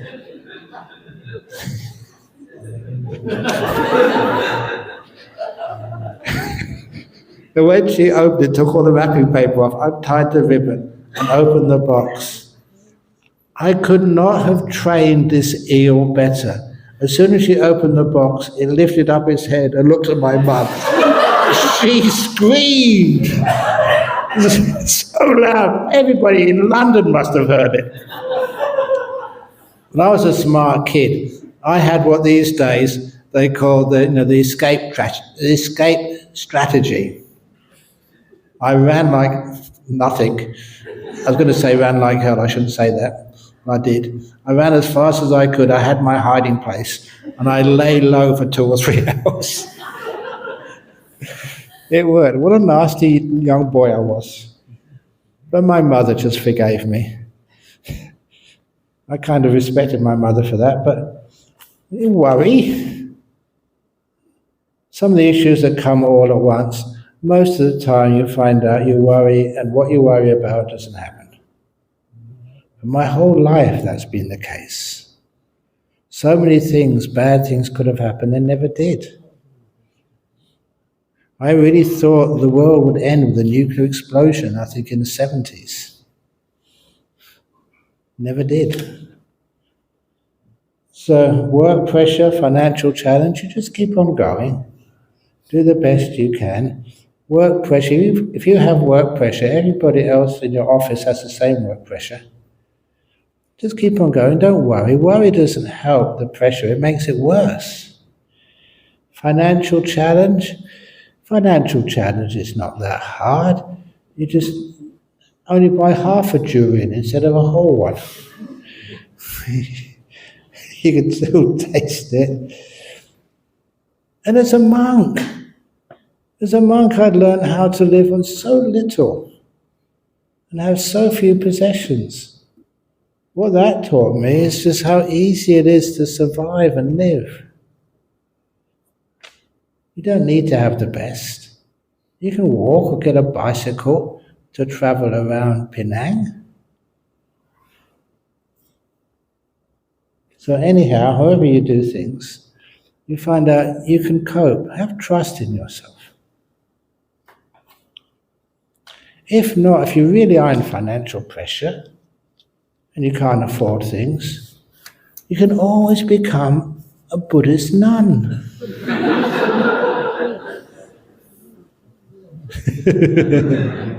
Then you have no financial worries at all.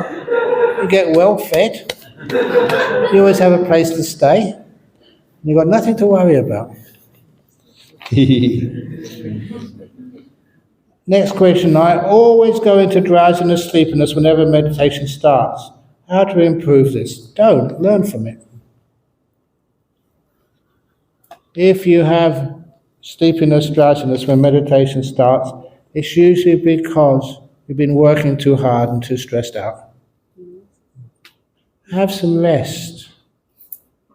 Now, honestly, those of you who've been to my meditation retreat center in opposite our monastery, Jhana Grove Meditation Retreat Center, I built that myself. I built it because I wanted to make sure that people have a good place where they can practice what I teach. Everyone has their own room, 60 rooms for meditators. Every room has its own ensuite. You don't have to queue up to go to toilet. We got good food there. And also, pretty good teacher when he's there. But not on Monday mornings. You do that because I often say to people, the first few days you're there, please sleep. You've got beautiful beds by yourself. There's no one to wake you up, no one to criticize you, to go to the toilet. You just go in your ensuite and have a nice shower, hot showers or cold showers, whatever you like, to give you that sense of freedom, to be kind to your body and to your mind. And I say sometimes people spend the first couple of days sleeping. Why? Because sometimes they have to travel such a long way to get there. I say all the way from Penang to get there. That's a long trip. You will be tired when you get there. And sometimes working hard to get everything sorted out before you can arrive. I know there's one person who's going to be teaching a retreat there. When is it? Is it February, April, March? Yes. We've invited Venerable Kai Si to teach a meditation retreat at Jhana Grove. Sorry? Wesak time. Wow. Do you want to stay in Penang during Wesak? Why didn't you go off to Jhana Grove and have a nice retreat there? And so you can just sleep as much as you like. The Venerable Kai Si is a very nice, soft monk. So, he will allow you to do things like that if you need to. Nice beds, quietness, and have a beautiful time there, looking after your body and your mind. So that's actually why we have these retreat centers. Not just to get enlightened, but to look after your body, to heal it. No stress at all. Just laying down, get up whenever you want. There's always food there some time of the day and night. Isn't that nice for you? The last question. See what this one is. Dear Ajahn, our beloved teacher, thank you for coming back to teach us again. I'd like to ask, how do we refrain bad thoughts from arising, continue to purify it to become like you? I feel evil whenever bad thoughts arise. Oh my goodness. If a bad thought or a series of bad thoughts or bad dreams arise, have some notepaper next to your bed. And when you have these bad dreams, write it all down, send it to DreamWorks in Hollywood. And if that gets accepted by Mr. Spielberg, you'll never have to work again.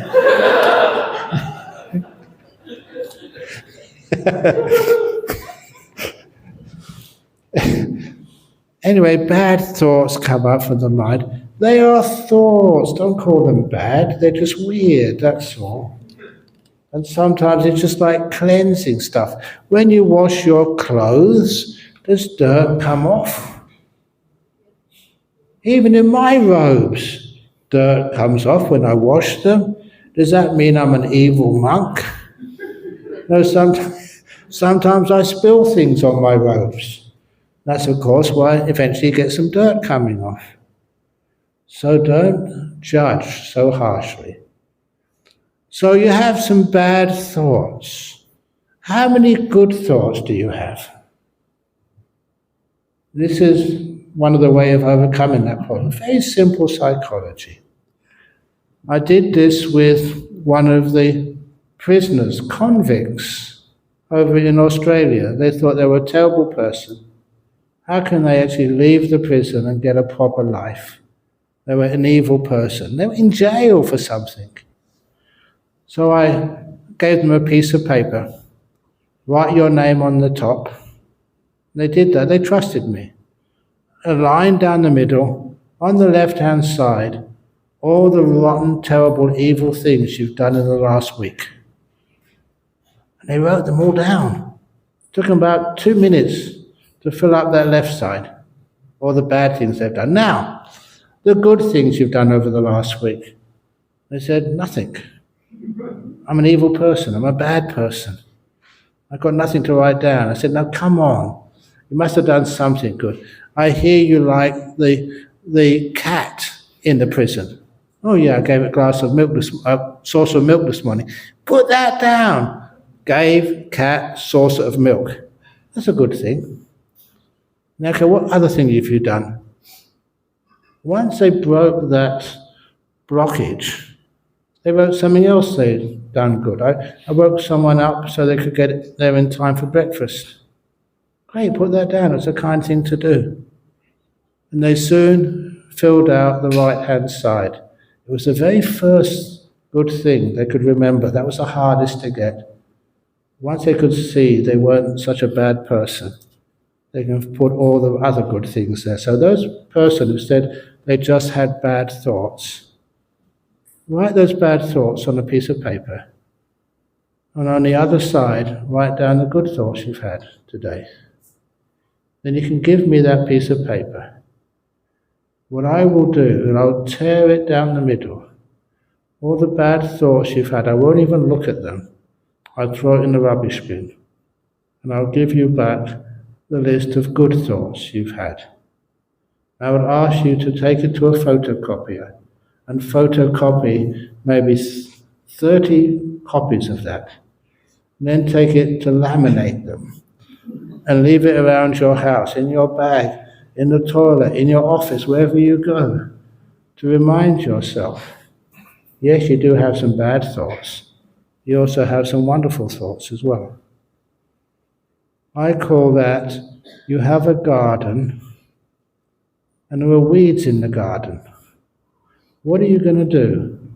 Water the flowers or water the weeds? If you keep thinking of the bad thoughts, you're watering the weeds. If you remember the good thoughts or good qualities you have, then you can water them instead. And the flowers grow and choke off all the weeds. That's how to deal with this idea you've got lots of bad thoughts. Think of the good thoughts as well. Water them, give them attention.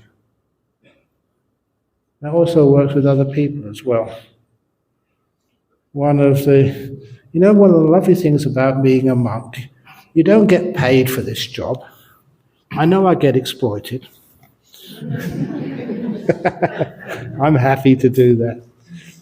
But the job satisfaction comes when you change people's lives for the better. You say something and it works for them. And there was this lady many years ago who came to our temple in Perth for one reason. She was Western, Australian.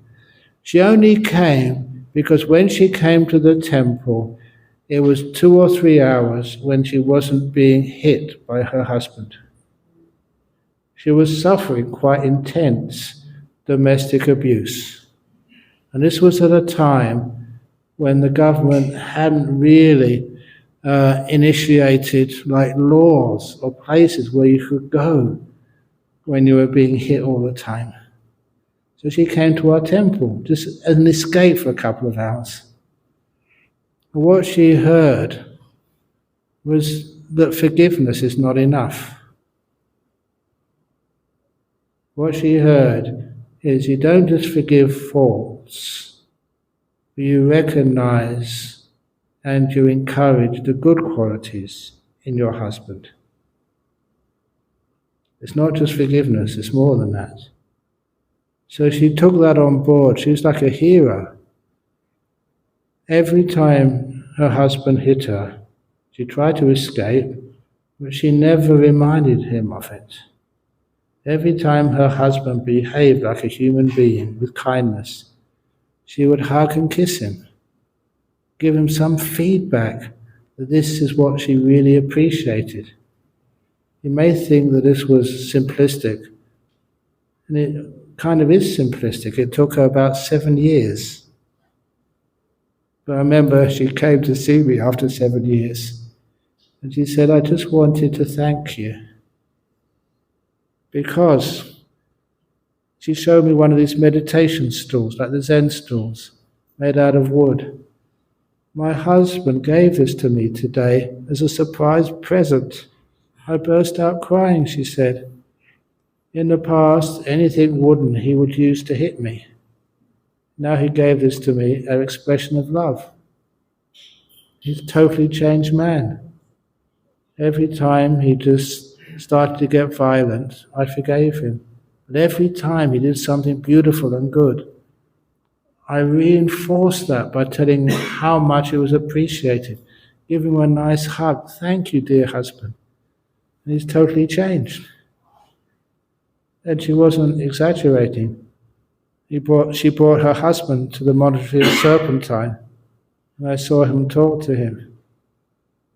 For some reason, he thought that's how a man should behave. His wife taught him, no, that's not how you behave. She was an incredibly strong woman. And I felt, if I saw her today, giving her 3 bows. Well done. A heroine. Of course, these days, there's other ways of dealing with problems like that. What she did was very dangerous. But nevertheless, not only did she survive with her family, but she changed him, saved his life by encouraging his good qualities. So if you've got a husband or a wife who's misbehaving, she doesn't always misbehave. He doesn't always be violent. See if you can let him see his good qualities and how much you appreciate his good qualities. And that can change him. You can change another person's character. It's beautiful when you see that. So anyway, that's the last question. Has anybody got any comments from the floor?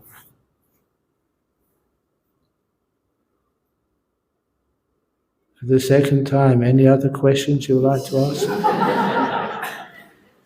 It's now 9:30. Going, gone. And thanks for singing. Very good. Very good.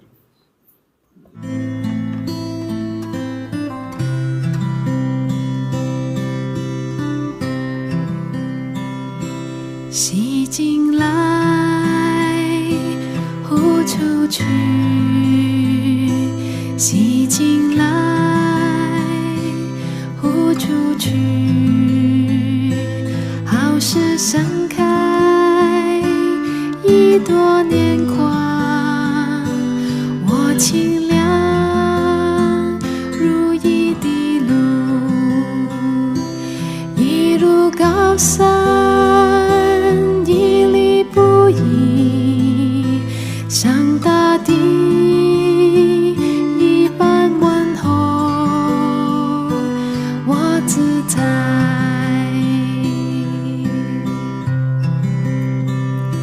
吸进来，呼出去。吸进来，呼出去。我是精髓，翻找着什么是真，什么是实。在我觉得心里深处，空间满溢在其中。我自在，我放下，我自在。